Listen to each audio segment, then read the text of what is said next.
करता था। उस होटल में एक खुफिया कमरा था।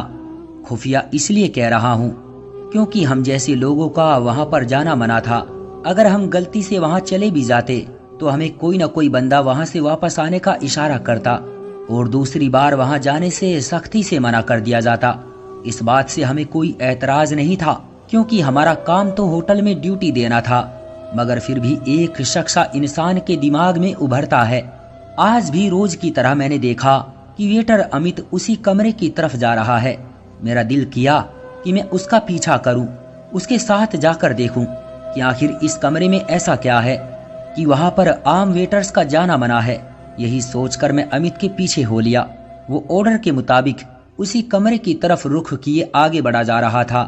मैं उसके पीछे पीछे उसके नक्शे कदम पर चलते आगे बढ़ रहा था।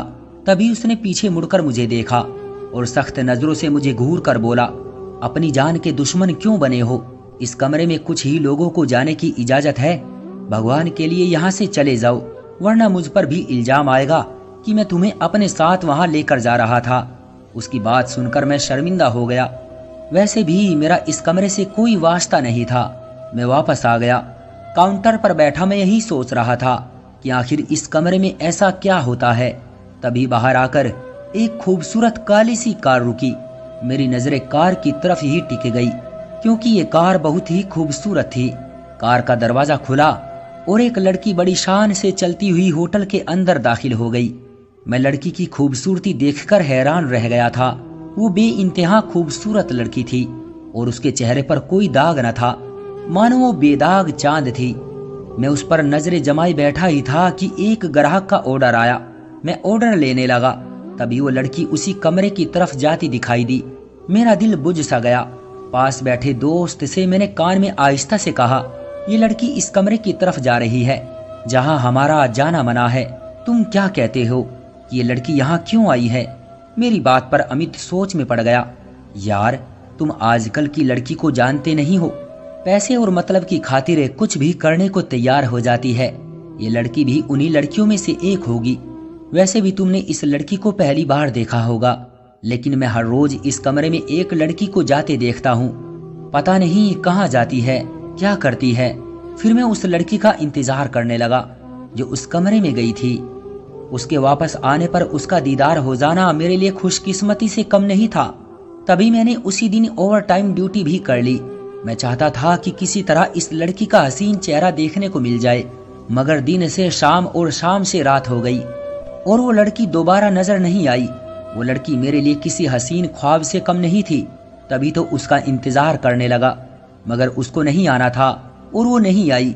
यहाँ तक कि दिन से शाम और शाम से रात हो गई। मेरे साथी अमित को भी मेरे दिल की हालत का अंदाजा था।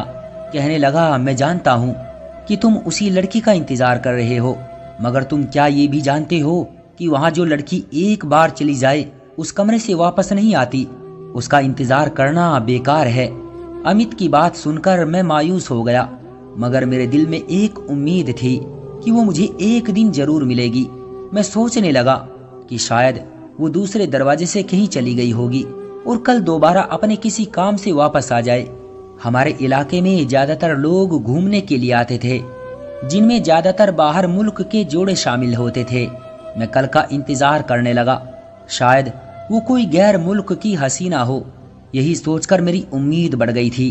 ठीक उसी समय दिन के 12 बजे एक काली कार आकर होटल के मेन दरवाजे के आगे रुकी। मेरी तो खुशी की इंतहा आ रही थी क्योंकि उस कार में से उसी काठ की एक लड़की निकली थी। मैं समझ गया कि ये वही लड़की है, मगर ये क्या, उसने तो अपना चेहरा ढक रखा था।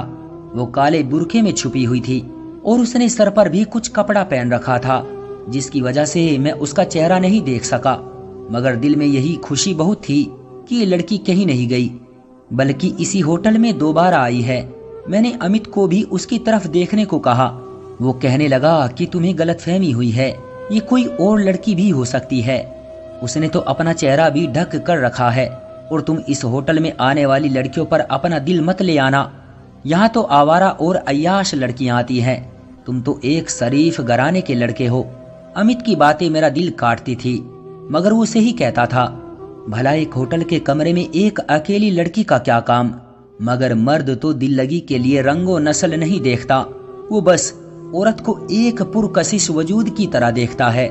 मैं भी आज उस हसीना का दीदार करना चाहता था। जब वो अंदर की तरफ जाने लगी तो मैंने उसका पीछा किया। पता नहीं क्या था जो मुझे उसकी तरफ खींच रहा था। अमित ने मुझे मना भी किया कि अगर तुम्हें मालिक के उस खास वेटर ने देख लिया तो वो तुम्हें अच्छी खासी डांट सुनाएगा, क्योंकि गाड़ी से निकलने वाली लड़कियों को उस लड़के के साथ अमित ही अंदर कमरे तक लेकर जाता था। पर उस दिन मुझसे सब्र नहीं हुआ। मैं उस लड़की के पीछे पीछे चल पड़ा। बात सुनिए, मैंने उससे बात करने की कोशिश की, मगर उसने अपनी रफ्तार तेज कर दी। उसका बुर्का उसके कदमों में आ रहा था और वो बहुत परेशान और नर्वस लग रही थी। लगता था कि उसे मेरा बुलाना अच्छा नहीं लगा, मगर वो वही लड़की थी। मेरा दिल कह रहा था। तभी आगे बढ़कर मैंने उसका रास्ता रोक लिया, मगर ये देखकर मेरी आंखें फटी की फटी रह गई, क्योंकि ये वो लड़की नहीं थी बल्कि मेरी अपनी सगी बहन थी। तुम यहाँ कैसे आई? मैंने उससे हैरत से पूछा। उसने मेरी बात का कोई जवाब नहीं दिया। उसी वक्त वहाँ मालिक का खास वेटर आ टपका और मुझे गुस्से भरी निगाहों से देखकर बोला, तुम यहाँ क्या कर रहे हो? मालिक को तुम्हारी शिकायत लगाऊंगा। लगता है आजकल तुम इस कमरे के आसपास ज्यादा ही मंडराने लगे हो। तुम्हारा इलाज करना पड़ेगा। उसने मुझे तेवर दिखाए, मगर मुझे कोई फर्क नहीं पड़ा, क्योंकि मेरी अपनी सगी बहन आज उस कमरे में जा रही थी और मुझसे सब्र नहीं हो रहा था कि मैं उसे इस कमरे से खींचकर बाहर ले आऊं। इस कमरे में आज तक जो लड़की गई थी अमित को छोड़ करके, वो वापस नहीं आई थी। मगर मैं किसी को बता भी नहीं सकता था कि मेरी बहन इस होटल के उस खुफिया कमरे में गई है। आखिर ये मेरी इज्जत का सवाल था। मैं किसी से मदद भी नहीं मांग सकता था। मैं इसकी बात पर सर झुकाकर वहां से चला आया, क्योंकि उस वक्त सिक्योरिटी गार्ड भी वहीं खड़ा मुझे देख रहा था। होटल की इतनी बड़ी मैनेजमेंट से पंगा लेना मेरे बस की बात नहीं थी। फिर मैं खामोश होकर काउंटर पर वापस अमित के पास आकर बैठ गया। हो गया दीदार भाभी का? मेरे पास कोई जवाब नहीं था। नहीं यार, एक बहुत बड़ी दिक्कत हो गई है। मैंने अमित को सारी कहानी बताने का फैसला किया, क्योंकि अमित को बताए बगैर बहन को बचाने का कोई चारा भी नहीं था। उसे बताए बगैर मैं अपनी बहन की मदद नहीं कर सकता था। एक यही था जो मेरी मदद कर सकता था। वो कमरा जहां मेरी बहन गई थी, उसके बारे में किसी भी वेटर की अच्छी राय नहीं थी। मेरा तो दिल कांप रहा था। मेरे माथे पर एक तनाव सा था। मैं अपनी बहन के बारे में सोच सोच कर ही कांप रहा था कि आखिर मेरी बहन के साथ उस बंद कमरे में क्या हो रहा होगा। थोड़ी देर के बाद अमित ने मालिक के उस खास वेटर से ना जाने क्या बात कही कि उसे रहम आ गया। शायद वो भी बहन बेटियों वाला था, इसलिए वो मेरी मजबूरी समझ गया था। मगर हम सब यहाँ वेटर थे, एक हद से ज्यादा एक दूसरे की मदद नहीं कर सकते थे। उसने मुझे इजाजत तो दे दी थी, मगर सिर्फ और सिर्फ मेरे अपने रिस्क पर। मैं फौरन उस कमरे की तरफ बढ़ा। मेरे ख्याल से तो उस कमरे को अंदर से बंद होना चाहिए था, मगर मैंने जैसे ही चाबी घुमाई तो देखा कि कमरे का दरवाजा आसानी से खुल गया। लेकिन धड़कते दिल के साथ जैसे ही मैंने कमरे का दरवाजा खोला तो कमरे को एकदम खाली पाया। कमरे में मौजूद मखमली पर्दे सर सर कर रहे थे और इस कमरे में किसी तरह की कोई हरकत नहीं थी। मुझे बहुत अजीब सा लगा। अभी तो मेरी बहन इस कमरे में दाखिल हुई थी, अभी के अभी वो कहाँ चली गई? यही सोच सोचकर मेरा दिमाग खराब हो रहा था। साथ ही लगे अटैच बाथरूम को भी अच्छी तरह देख लिया। बेड के नीचे भी झांक कर देखा, अलमारियों तक को खंगाल डाला, मगर मेरी बहन कहीं नहीं थी। होती तो मिलती। परेशानी की वजह से मुझे समझ नहीं आ रहा था कि क्या करूं। इतने में बाहर से किसी के कदमों की आवाज सुनाई दी। ये वही लड़का था जो मुझे बाहर आने का इशारा कर रहा था। मजबूरन मैं फौरन उस कमरे से बाहर निकला। बाहर निकलते ही मैंने उस लड़के से पूछा, तुम इस कमरे में क्या करने आते थे? ये कमरा तो खाली है, उसमें तो कोई नहीं है। मैं तो यहाँ शरबत देने आता था। 2 गिलास शरबत के मुझे दिए जाते थे, वहीं इस कमरे में पहुंचाने आता था। एक औरत मुझसे वो गिलास ले लेती है, इसके बाद मैं वापस आ जाता हूँ। मुझे नहीं पता कि यहाँ क्या होता है। इसकी बात सुनकर मैं हैरान रह गया। मेरी समझ में नहीं आ रहा था कि मेरी बहन आखिर इस कमरे से गई कहाँ। उससे पहले कि हम वहां से अपने कदम हटाते, मुझे कमरे की कालीन में कुछ हरकत सी महसूस हुई। मैं अंदर जाने ही लगा था कि उस लड़के ने मुझे खबरदार कर दिया और फिर एकदम कमरे की बिजली बंद हो गई। हमें वहां से वापस आना पड़ा। ये जगह खतरनाक थी। यहाँ जाना आसान बात नहीं थी, मगर ये लड़का मेरी मजबूरी समझता था। तब उसने एक सिक्योरिटी गार्ड को, जो उसका दोस्त था, उसने उसे सारी बात समझाई। वो सिक्योरिटी गार्ड एक बुजुर्ग आदमी था। वो भी हमारी मजबूरी तकरीबन समझ ही गया था। उसने भी जब मेरी बहन के बारे में जाना तो वो भी मेरी मदद के लिए तैयार हो गया। बोला कि मैं तुम्हें जाने की परमिशन तो दे दूंगा, तुम उस कमरे में जाकर जो चाहो करो, अच्छी तरह अपनी तसल्ली कर लो, मगर इस कमरे में आज तक जो भी लड़की गई है वो दोबारा कभी बाहर नहीं आई। उस कमरे में अजीब तरह की बातें मशहूर हैं, लेकिन अगर तुम्हारे मुताबिक वो कमरा खाली था तो इस बात का यकीन खुद भी कर लो, हो सकता है तुम्हारी बहन किसी दूसरे कमरे में गई हो। चाचा की बात सुनकर मुझे गुस्सा तो बहुत आया, मगर मैं खामोश रहा। मुझे अपनी बहन पर पूरा भरोसा था। वो कभी माँ बाप की इज्जत पर आंच नहीं आने दे सकती थी, मगर उसकी इस हरकत ने मुझे अपने दोस्तों के सामने भी शर्मिंदा कर दिया था। बहरहाल वो मेरी बहन थी, मैं उसे यूं फेंक नहीं सकता था। मेरी मम्मी पापा उसके घर से गायब होने पर परेशान थे। वो तो थाने तक जाना चाहते थे, मगर मैंने उन्हें तसल्ली दे दी और कहा कि मैं अपनी बहन को खुद तलाश करके अपने घर तक ले आऊंगा। उनको परेशान होने की कोई जरूरत नहीं है। पापा को तो कुछ कुछ मैंने समझा भी दिया था कि मेरे होटल में ऐसे लोग हैं जो मेरी मदद कर सकते हैं, लेकिन माँ बाप कहाँ चैन से बैठने वाले थे। बहरहाल मैं उस बूढ़े अंकल की मदद से उस दरवाजे तक पहुंचने में दोबारा कामयाब हो गया जिससे मेरी बहन अंदर गई थी। मुझे यकीन था कि उस कालीन के नीचे जरूर ऐसी कोई चीज होगी जिसमें मेरी बहन की गुमशुदगी का राज छुपा है। मैं ऊपर वाले का नाम लेकर उस कमरे के अंदर दाखिल हो गया और फिर मैंने कमरे को अच्छी तरह चेक करने के बाद कमरे में पड़ा मोटा कालीन एक तरफ सरकाया। मैंने देखा बीच में पड़े कालीन पर एक टुकड़ा था जिसे आसानी से उठाया जा सकता था। टुकड़ा हटाने के बाद अंदर बने एक लोहे के दरवाजे पर मेरी नजर पड़ी तो मैंने उसे अपने दोनों हाथों से आहिस्ता से उठाकर दूसरी तरफ रखा और फिर नीचे बनी सीढ़ियों पर कदम रख दिया। मैं जान गया था कि होटल के इस कमरे में किसी तहखाने का रास्ता है। मैंने जल्दी से उस तहखाने में उतरने का फैसला किया क्योंकि मैं जल्द से जल्द हकीकत तक पहुंचना चाहता था। और फिर अंदर जाते ही मुझे कुछ ऐसा दिखा जिसे देखते ही मेरे होश उड़ गए। अंदर जैसे एक पूरी दुनिया आबाद थी।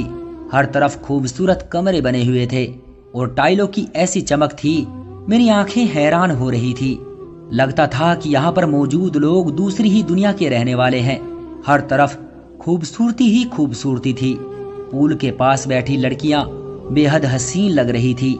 लड़कियों की तादाद कोई तकरीबन 10-12 के करीब होगी, जबकि अमित के मुताबिक यहाँ तक 50 लड़कियां आकर होटल के कमरे में गायब हुई थी। मुझे अपनी बहन को ढूंढना था, मगर अभी मैं हैरान परेशान खड़ा उस महल जैसे तहखाने को देख रहा था कि मुझे अपने पीछे किसी के होने का एहसास हुआ। और इससे पहले कि मैं पीछे मुड़कर देखता, किसी ने मेरे सर पर दबाव डाला। कोई चीज मेरे सर पर मारी गई और फिर मैं बेहोश हो गया। जब मेरी आंख खुली तो कई घंटे गुजर चुके थे, मगर मेरी खुशकिस्मती कि मैंने अपने सामने उसी सिक्योरिटी गार्ड को पाया जिससे कुछ देर पहले ही मेरी मुलाकात हुई थी। मैंने उससे पूछा कि मैं कहाँ हूँ। उसने बड़ी मुश्किल से बताया कि मैं होटल के तहखाने में कैद हूँ, जहाँ आते हुए तुम सिक्योरिटी की नजर में आ गए थे। मगर उस बूढ़े गार्ड ने न जाने कैसे सिक्योरिटी से बातचीत करके मुझ तक पहुंचकर मुझे बचाया, मेरा ख्याल रखा और मुझे होश में लाने की कोशिश की। मैं उनका शुक्रगुजार था, मगर उनकी परेशानी मुझे साफ नजर आ रही थी। बेटा जल्दी करो, तुम्हें यहाँ से जल्द जाना होगा, क्योंकि मैं यहाँ पर बहुत ही ज्यादा मुश्किल से आया हूँ। ना सिर्फ मेरी जान बल्कि मेरी नौकरी को भी खतरा है। बेटा तुम अपनी बहन के पीछे यहाँ तक आए हो, इसलिए मैंने तुम्हारी मदद की है, वरना यहाँ तक आने वाली लड़कियों को एक अच्छी लड़की समझने की गलती मत करना। मैं इस खेल से वाकिफ तो था, मगर ये नहीं जानता था कि यहाँ पर कोई तहखाना बनाया गया है जहाँ पर इन सब लड़कियों को कैद किया जाता है और यहाँ का मालिक इन्हें अपने मकसद के लिए इस्तेमाल करता है। मैं तो तुम्हारी बहन को पहचानता भी नहीं हूँ। तुम्हें खुद उन लड़कियों में से अपनी बहन को तलाश करना होगा। उसके बाद मैं तुम्हें एक रास्ता बताऊंगा जिससे होते हुए तुम इस तहखाने से बाहर निकल जाओगे। मगर ध्यान रहे, कोई चालाकी दिखाने की कोशिश मत करना। सिर्फ अपनी बहन को यहाँ से लेकर जाना, कोई चीज उठाना मत और ना ही किसी से कोई फालतू की बातें करना। मैं तुम्हारे लिए सब इंतजाम कर दूंगा। जल्दी से जाकर अपनी बहन को पहचानो। मैं बूढ़े अंकल की बात सुनने के बाद वहां से उठा और उठकर दूसरे कमरे में आ गया जो खुले हॉल जैसा था। मेरी नजर उसी लड़की पर पड़ी जो मासूम सी सूरत बनाए उन सब लड़कियों में अलग ही नजर आ रही थी। मुझे जल्दी से अपनी बहन को तलाश करना था, मगर मुझे इसकी जरूरत नहीं पड़ी। मेरी बहन कहीं अंदर वाले कमरे से भागती हुई आकर जोर से मुझसे लिपटी और रोने लगी। अपनी बहन को ऐसी हालत में देखकर मेरा सर शर्म से झुक गया और बिना किसी बातचीत के मैं उसे वहां से बाहर ले आया। बूढ़े गार्ड के बताए हुए रास्ते से मैं वहां से निकल गया। उस लड़की का ख्याल मुझे अभी भी सता रहा था। मैं उसे भी इस नर्क से निकालना चाहता था। सच पूछो तो मेरी पहली नजर उसी पर पड़ी थी, मगर मुझे अपनी बहन की इज्जत प्यारी थी, इसलिए सबसे पहले मैं अपनी बहन को ही वहां से बाहर लाया। मेरी बहन मुझसे माफी मांगने लगी। मैंने उसकी किसी बात पर कोई खास ध्यान न दिया, बस उसे जल्दी से गाड़ी में बैठाकर घर ले आया। घर आकर मैंने उसे गाड़ी से घसीटते हुए बाहर निकाला और माँ बाप के सामने किसी मुजरिम की तरह पेश किया। वो भी डर के मारे कांप रही थी। उसने बताया कि वो वहां किसी से मिलने नहीं बल्कि एक नौकरी की तलाश में गई थी, जिसके बारे में बताया जा रहा था कि सैलरी बहुत ही ज्यादा है। मेरी बहन मेरी मदद करना चाहती थी, मेरा बोझ कम करना चाहती थी, इसलिए उसने ये कदम उठाया। वो जानती थी कि मैं इस होटल में पहले से ही जॉब करता हूँ, इसलिए उसे यहाँ के लोगों पर भरोसा भी था, क्योंकि मैं घर में अपने बॉस, अपने मैनेजमेंट की हमेशा तारीफ किया करता था। वो मुझे बिना बताए अपनी जॉब का सरप्राइज देना चाहती थी, मगर मेरी बहन को शायद इस जालिम जमाने का नहीं पता था। ये जरूरी नहीं है कि हर अच्छा नजर आने वाला इंसान अंदर से भी अच्छा हो, उसके कई रंग हो सकते हैं। हम सब शुक्रगुजार थे कि मेरी बहन एक बड़े हादसे का शिकार होने से बच गई। मैंने अमित और उसके दोस्त और सिक्योरिटी गार्ड से दोबारा बात की कि इस तहखाने को पुलिस की मदद से उन गुनाहों और बुराइयों का अड्डा बनने से रोका जाए जो ना निकलने वाली दलदल की तरह होती है। मगर वो मुझसे यही कहकर मुझे खामोश करवा देते कि इस देश का इंसाफ भी बिका हुआ है।